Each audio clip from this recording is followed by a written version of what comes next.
kecha ikkita jo'jani ochirganimni mana shu idishda, plastmas idishda ochirganim qo'ygandim. O'shuni bittasi tetikligi uchun uni tovuqqa olib borib kunduzi qo'yganimda bemalol boshqa jo'jalar qatori kirishib ketdi, lekin ikkinchisi juda slabiy, hatto ko'zi ochilmagan. Shuning uchun buni hozircha o'zim boqyapman. Shpritsda tuxumni sarig'ini berib hamda qaynatib iliq holatdagi suvni beryapman.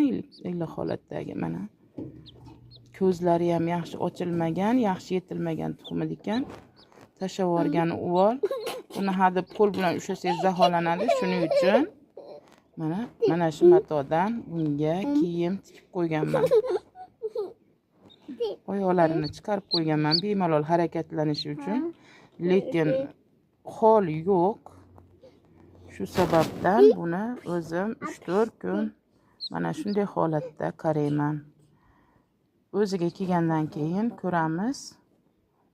O'sha tovuqning yoniga borib ko'ramiz. Lekin hozir tovuqlarga qo'shishga tayyor emas.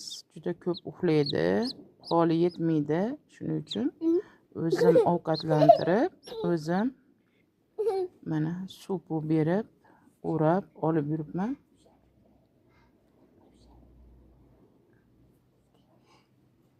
Tezda ovqatlantirib turibman o'ziga kelish uchun. Bular juda nozik bo'ladi. Ozgina shabada ham ta'sir qilishi mumkin sovuq holatda.